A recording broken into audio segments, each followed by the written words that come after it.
Prime Minister Mark Carney's cabinet has been tasked with finding ambitious savings ahead of the fall budget. Ministers are being asked to find ways to reduce spending over the next 4 years, 7.5% next year, up to 10% the year after that, and a total of 15% by 2028-2029. But some things will remain untouched, including social programs like dental care and early child care, and transfers to provinces to pay for their initiatives. Ottawa says it's not a job-cutting exercise, but either way, it's leaving public sector workers questioning their future. Because this is as Carney looks to make good on his campaign promise to slash the increase in the government's operation costs from 9% annually to just 2%. So what could all of this mean for Canada's public service? Sharon DeSousa is the National President of the Public Service Alliance of Canada, and she joins me here in the studio. Sharon DeSousa, it's good to meet you. Thank you for coming in today. Thank you. Those are big numbers when you look at this. Now, it's only identify the savings, it's not implement the savings, but what are your thoughts on how that direction, that signal, could impact things in the public service? Well, it depends on the department that you're looking at. And at the end of the day, you know, it takes people to make these services happen. And whether it's employment insurance, it's your passport, it's parental benefits that you're relying on, all of these require people to do the jobs. So the question is, where are these cost savings coming from, and how will that decision be made? Right now, the government is asking departments to provide their, I guess you can say, their proposals on how they would meet these targets. But what does this mean for the average person who's looking for services? It means longer wait times, and it means that they're not getting the service that they need. It's interesting when you look at what's not going to be touched, right? Transfers to individuals, pension money, OAS, and other transfers, and transfers to provinces, and those programs that the Liberals have built out for a number of years. So when you ring fence those and tack the percentage on what's left, it brings the dollar amount way down. But really, a lot of that is just jobs and salaries. I mean, what are your thoughts there on what it can mean for the actual members of the public sector? What it could mean is job cuts. Realistically, that's what it means. Because at the end of the day, these workers have very limited resources, and there's very few people to do the work in itself. Our population has grown. There's been a greater uptake of services. And at the end of the day, who actually relies on the services? The most vulnerable of our society. And so right now, we're asking people to do more with less. But as federal government service workers, they are the first line of defense for this government. And so they take what they do quite seriously, and there's very little slippage in between. So asking them to cut more, that means salaries and benefits, and that's what concerns me greatly. So when I was speaking with an official in the Department of Finance about this yesterday, what they said to me was that this is not intended to be a job-cutting exercise. They do want to rebalance the public service. This annual rate of growth of 9% is way outstripping GDP and revenue growth and is not seen as sustainable. But the job losses they suggested would largely come through retirement, as people leave, the attrition approach. And then the Prime Minister has talked about using AI to make things more productive and efficient inside government. Do you buy that they can hit targets like this without big job losses? I don't see how they could do that. And the reason why I'm saying this is because who can retire in this economy? Right now, the cost of living has gone up. Can people actually retire with dignity and respect? The answer is no. They need a good job to enable them to do that. In terms of AI is great for tools, for patchwork, for doing calculations, but they can't actually do the job that someone who actually processes does. And so at the end of the day, you're going to hit a shortfall. Do I believe that there's cost savings? Yes, I do. But it doesn't have to be on the backs of public sector workers. I believe that there's a way we can do this through consultation, looking at the contracting out of work that is already being done to save money. And there are solutions that we can actually propose. It doesn't have to be cuts to public services. No, I definitely think the contracting out, use of consultants and these sorts of things is going to be looked at. But I wonder your thoughts on the growth rate of 9% a year on average. Do you accept that that is the rate of growth, first of all? And that seems high. I mean, I'd like to have that in my retirement, but I don't know if that is a sustainable number for a public sector, and I say that as someone who is also employed by the taxpayers of Canada. What are your thoughts on that? Does that need to be slowed down, that rate of growth, as the Prime Minister says? Well, I think two things have happened. First of all, our population has grown. The services that we are delivering have grown as well. Someone has to deliver it. It just doesn't happen. And we've seen a multitude of different cost-cutting exercises with different departments and agencies. And what's left are people doing more work with less resources. What used to be a group of people of 3 doing the job, now it's on 1. Right now, we're not even answering the same rate of calls for Canada Revenue Agency, where less than 5% of calls are being picked up on. There's a problem here with the services that we're receiving. So the question is, do we care about the services that Canadians rely on, or are we looking at a cost factoring mechanism? And I don't believe the two are necessarily conducive. I believe we can do the work smarter, we could do it more efficiently, but I do believe you need the people to be able to do that work. No, look, I accept your point that there has been population growth, but not at 9% a year. I mean, that's almost 4 million people a year and I know immigration has had a lot of problems, but it's not quite at that level. But I wonder when you look at what this government has signaled in terms of its priorities. These are big money priorities, and a lot of money is going to need to go into economic development, into defense spending. The other suggestion, just as a final point, was that jobs could be moved around. People who work in Department A could end up working in Department B because that is the priority of this government. Have you had conversations with the government about that, either through Treasury Board or government transformation, about the sorts of shifts that maybe people in the public service could expect? Right now, we haven't had any conversations in regards to what those shifts would look like, but we are open to having them. Right, and what about on cost cutting? I mean, what other than the contracting out, because that's a very fungible sort of thing, whereas like salaries and benefits are harder to deal with. I mean, where do you think the government could find savings to get some of these cost reductions they want to do? Well, for one thing, they could instill remote work. We know that remote work works, and there's a cost savings of billions of dollars. So there are other avenues that they could look at without cutting the service. I just believe that we need to look at the actual service itself. How do you deliver them? What's the most efficient way? And how do you make sure that you are properly resourcing it to be able to deliver it? Do I believe that there's ways that we can do this better? Without a doubt. But let's sit down, have the conversation. Let's work together.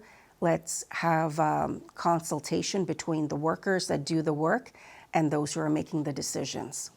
Sharon DeSousa, it was our first interview, our first time meeting you. I feel like we will talk a little bit more over the coming years. As Sharon DeSousa, Public Service Alliance of Canada National President. Thank you. Thank you.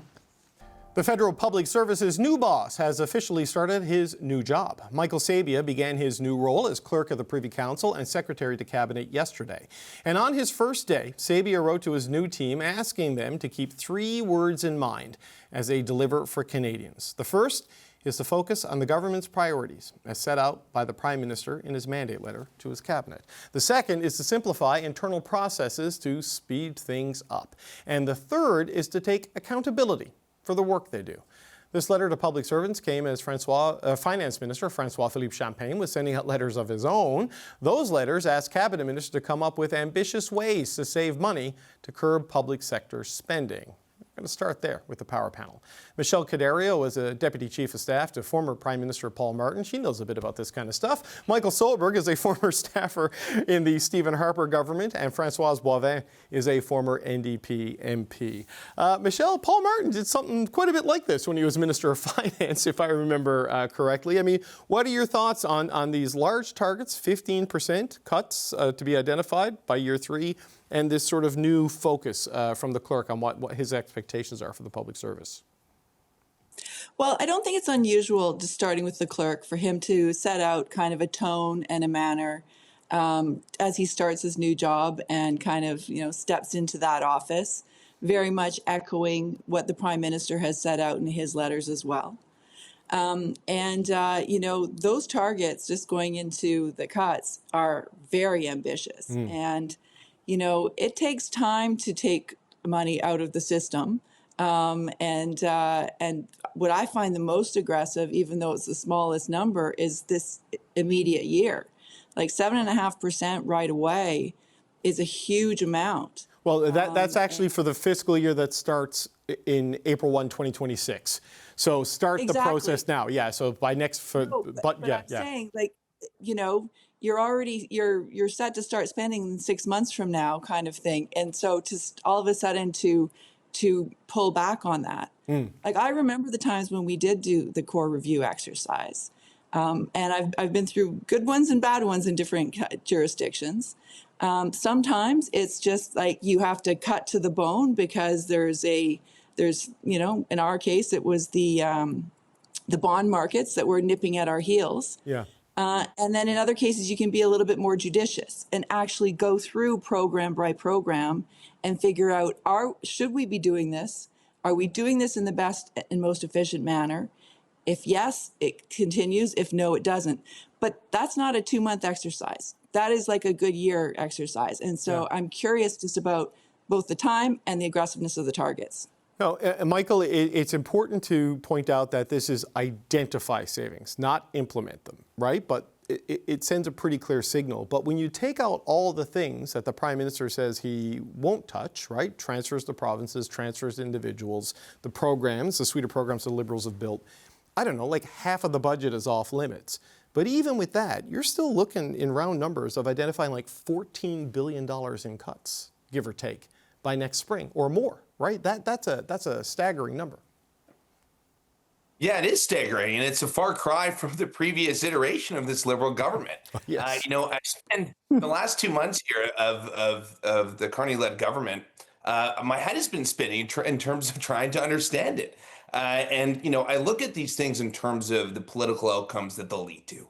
And one thing that I really can't wrap my head around, aside from the numbers, which, you know, as we've identified, is a tall task to ultimately realize the savings that the Prime Minister and his top bureaucrat, Michael Sabia, are looking for, is what will happen to, I think, conservative policy from this. Because there's no question the Overton window has shifted so far to the right under this government, not just on government-led savings, but on militarization, tax reform, an approach to a whole host of things. So what I wonder in terms of actual political tact is what Pierre Poilievre and the Conservatives will be able to come up with in terms of new and innovative policy and even critique of government policy when they're playing from this playbook. And, you know, beyond just the wheels falling off and the Prime Minister not being able to exceed or meet the ambition that he set, I'm not clear exactly how the Conservatives will be able to respond in this climate with what's being put forward right now. Well, you know, Françoise, it was interesting when I spoke to someone in finance yesterday, the building on what we learned from the letter that was first reported by the Globe and Mail. They said cabinet ministers have been told they can only identify like 3 top priorities from each department for the upcoming budget, and they got to find a way to pay for those priorities with the existing revenues that they have, which is Pierre Poilievre's dollar-for-dollar policy. So, like, to Michael's point, Canadians are kind of getting all the Pierre without the Pierre when it comes to what we're seeing financially. This country will need a bit more NDP, that's for sure, just to ask certain questions. I say that laughing, but at the same time, I think it's their time, if they were organized, to stand up. Because on one point, you have the government and you have the opposition singing the same tune. It's going to be hard for the Conservative out from the bench to ask the critical question that would be critical, because I'm sure they, in their deep down inside, they enjoy hearing all that. But who's asking the question, the real questions? Like, okay, we'll make all these cuts. I understand why Paul Martin did them as finance minister in the 1990s, when our finance and our economy was bad on all fronts. We were almost a third world country. So they needed to do some drastic moves. Now it's for different reason. We want to make those cuts and of course they say they don't want to touch the services, the program, the this and the that. But obviously it's going to have an impact. And for what? It's not to reshape our finance. It's to give some leeway so we can send 150 billion in defense. I'm not so sure that people voted for that. And who's going to really ask these questions? And I'm at the same time very surprised to hear that Michael Sabia has to send a letter to say focus, simplify, and accountability. Shouldn't they be all doing that with our money for as long as they've been over there? Well, yeah, I mean, some of it is the new boss wants to, introduce his priorities to the existing workforce, I would presume, right, Michelle? Like you want to sort of outline this is what we're going to be focused on. The 150 billion on defense is not until 2035, but, Françoise is right. You got to clear the decks to ramp up to there. Some of that will get double credit on your economic development, your AI investments, ports and other build outs. But you look at the size of the bill that's coming due with these priorities, Michelle, and it is going to mean a big level rethink of how the public sector functions. You're right. It is. And, Mr. Carney telegraphed this during the election campaign. He was constantly talking about spending less to be able to invest more. And, now I think we're starting to see a bit about what his vision really is. He is hyper-focused on the economy. And what I would say to Françoise, for sure it is a different time, but I'm not sure that the threat isn't equally dangerous or existential for Canada in terms of just trying to figure out different trading relationships, retooling our economy so we're not as dependent on the United States. There are a lot of industries across Canada who are highly vulnerable right now. And so I think that, in terms of retooling the government to be able to do different things to stimulate the economy in a different way is exactly what he's talked about right through the election campaign. It's why Canadians hired him as the Prime Minister, because he had that economic focus. And, and I think that some of these priorities in terms of spending, like the getting to 2% this fiscal year, weren't necessarily probably in the playbook right away. No. But we knew that we were going to be moving up in terms of defense spending. So, I think it is going to be a big adjustment for Canadians. It's really incumbent on the government that they're communicating well and that they're bringing people along with them so they understand where we're headed, what is the outcome that's being desired.